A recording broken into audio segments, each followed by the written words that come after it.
Welcome everybody to our show. This is Custom Fab Garage on our channel OCTANE TV on YouTube. Make sure you go down below and hit that subscribe button, and on top of that, make sure that you hit the notification bell so that you can get all the new content that comes out weekly and even every day.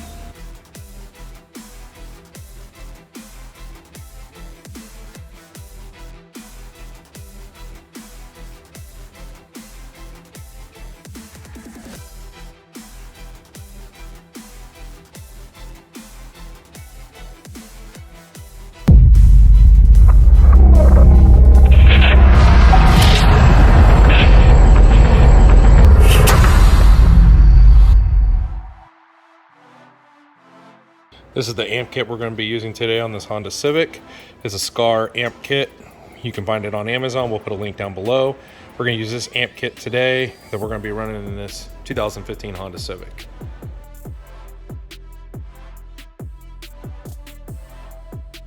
Okay, our review of this amp kit. This is the SCAR 8-gauge amp kit. The fuse holder looks really nice. It is like a mini A&L. It's definitely a lot thicker plastic than most of them I've ever seen, so that's really nice. So this is a very good quality fuse holder. It's a 60 amp for an 8-gauge, which is pretty sufficient. The RCAs look really nice. I don't like these cheap ends, but they do look nice.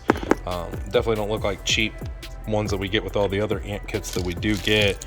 They do come with a lot of little connectors and stuff for you, some zip ties. You got a ground wire, and you do get speaker wire with these RCAs as well, which is pretty nice. But here's the, I dropped the part, but here's the power wire. Let's take a look inside here and see. Wow, it is really thick. It's not bad. It's not the worst thing I've ever seen, but that definitely is a lot better than the other ones we've been getting. The cheaper ones, they are just filled with plastic. So this will definitely keep up with the smaller amp. I wouldn't use it on anything too large, but the wire does feel really nice too. It's not that hard plastic and stuff, so it is a decent amp kit for the price by far. I definitely would recommend it. Here's the stats of everything that it does come with. 17 feet of 8-gauge, 3 feet of 8-gauge for your ground, 17 feet of RCA cable, 20 foot of speaker wire, which is 18 gauge, 17 feet of a remote turn-on wire, and then the 60 amp mini A&L fuse holder. So I guess the remote wire, I must not have seen it. It must be with the speaker wire. Yep, it is. It's in here. So the remote wire is along with the speaker wire, and so the RCA is in here. But overall, really good amp kit for the price. You can't beat it by far.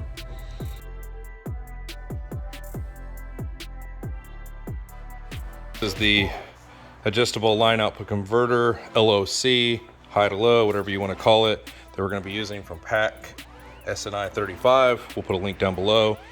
You're going to connect both. If you look on here, these are your positives, these are your negatives. You just connect them together into your spade terminal, just like we done. You will not use the brown wires. Those are ground wires. So you're going to connect your RCA into here. Sorry about my focus. RCA will go into here, and then these are going to go into your rear speaker lead, and then the RCA will run out to the amplifier. We'll show you that once we install it, but this is the part we're going to be using, SNI 35 from PAC. So we went ahead and tapped with our T-taps right here on our rear speaker harness right here. We connected our high to low line output converter into there. Basically just have one T-tap, another T-tap, and then this is going to plug in right here to the top. That's pretty much it. We're going to zip tie once we get the RCA ran underneath the carpet up into here. We're going to zip tie everything all up there nice and neat. All right, we're going to use our fuse tap here. I'll show you which one we're going to go into. On this panel, it's the one that's labeled ignition right here, 10A number 2. And if you look up in here, I have actually removed it. It was right here. That's the one we're going to go to. All right, there's where we're tapped in at.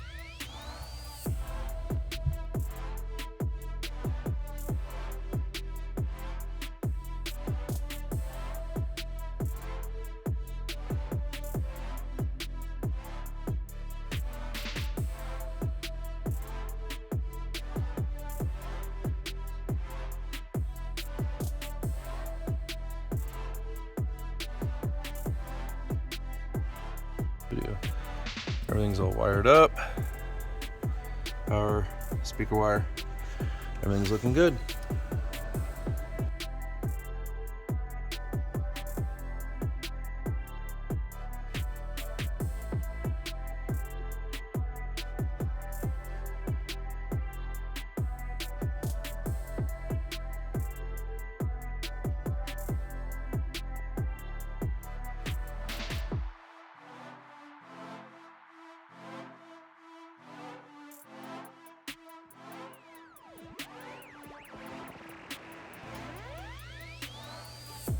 Here is the wire that we ran down here. We got a fuse holder in it running all the way through the back here, and it's running down through the grommet in the back here.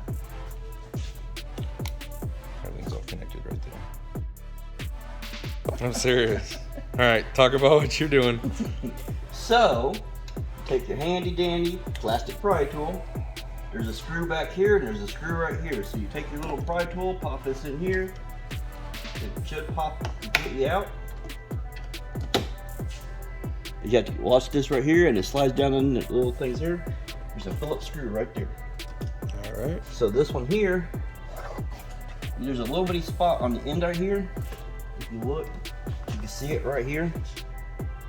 On Hondas and stuff like that, they usually have it where you can put that in here and pull it, pop it right up. Of course, this pry tool, there it goes. So you just pop it up. You can see we're working it all the way around. Come on, you can do it.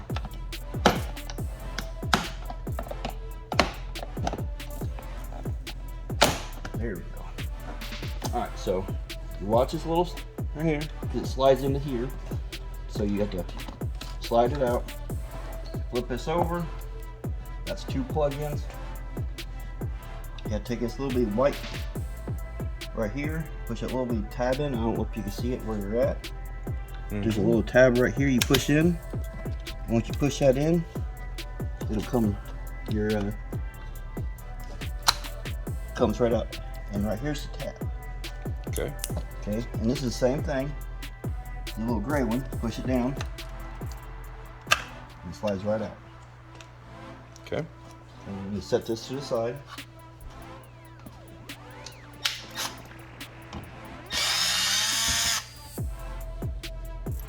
Phillips has a little bitty washer kind of type that where you can fit into the plastic. This one here's a lot longer one. Definitely don't want to get them mixed up. Then you take your plastic pry tool, get around on the edge. I know it sounds bad, but it's not really that bad. It's just popping off. I always get made fun of saying I'm gonna break stuff.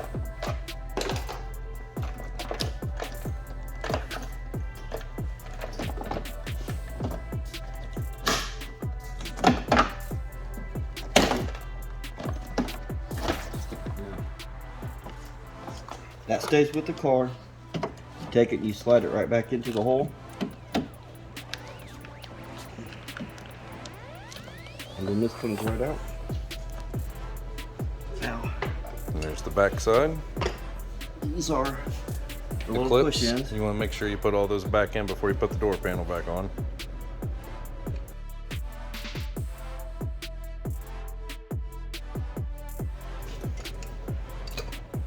Alright, so with this, it has one screw.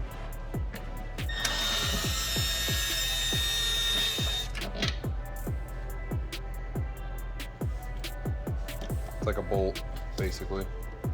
You see it's pretty good tight on there. You gotta take your handy dandy pry tool, try to slip it around this edge, because this edge here. Or just stab yourself. Yeah.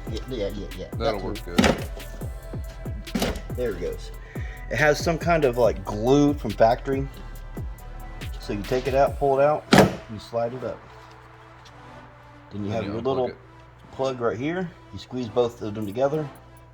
Wiggle, wiggle, wiggle it. Pops them up. And there's your speaker.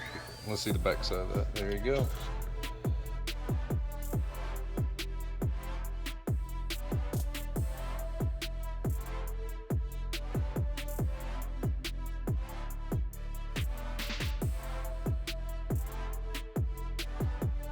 Here is the adapter piece that we're going to use.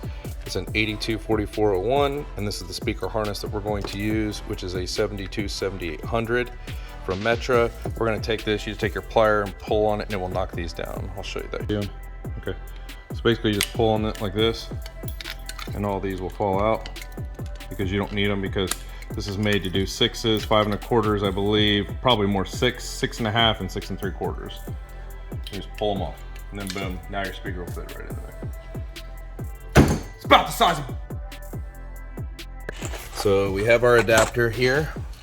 We're gonna line up the holes with this adapter piece, and then we have our speaker terminal piece connected for our wiring harness on back of there with our plug, and then that plug's gonna plug into there, and then you line up these holes right here, and inside those holes we are going to use these self-drilling self-tappers, which are 1.5 inch.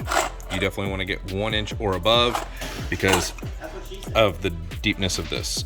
Speaker attached with the mounting piece right here. We did 4 self-tappers into here. It's in here super secure.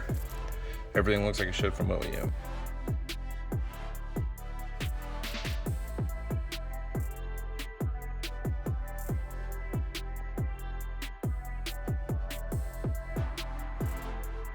All right, Beavis is gonna go ahead and take these C-pillars out, which he already has.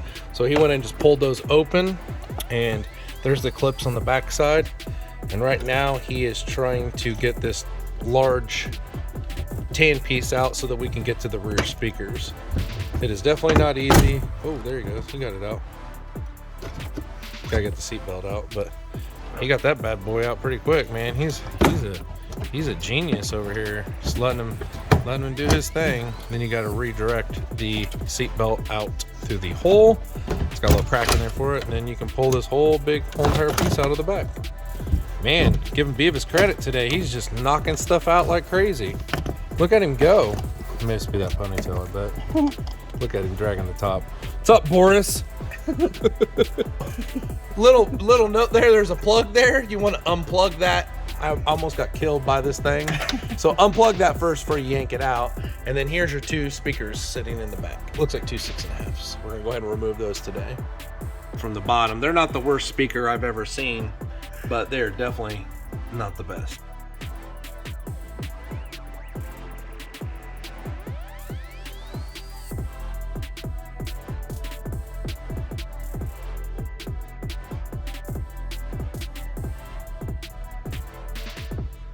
Stubby.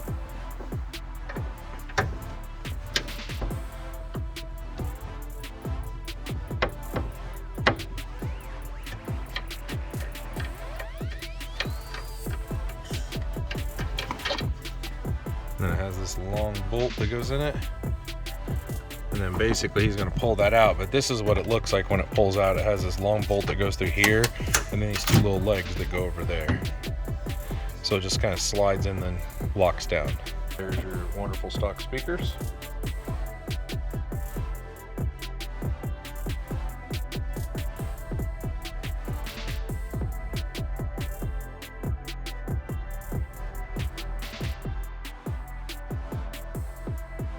These are the speaker harnesses that we're going to be using in this car today. 72, 7800 from METRA, and they're going to plug into this harness right here.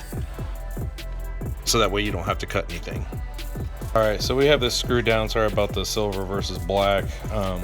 We used our stingers into here. We usually use plastic ones, but all we have right now is the wood because of the availability. So we can get you some plastic 1/2-inch spacers. We'll put that link down below, or you can use the wood ones, but we prefer to use plastic. And then you'll take your speaker harness right here, and you will plug it into your positive, your negative, and then plug this into the factory plug. It's pretty simple to do, but we want to show you what this will look like, and then we're going to mount it into the back of the rear deck. Here's how we mounted the ring underneath. Go ahead and mount it here, here, and over here. And we just screwed the ring. Once we screwed this to this, we screwed it down underneath here to hold it down into the back deck.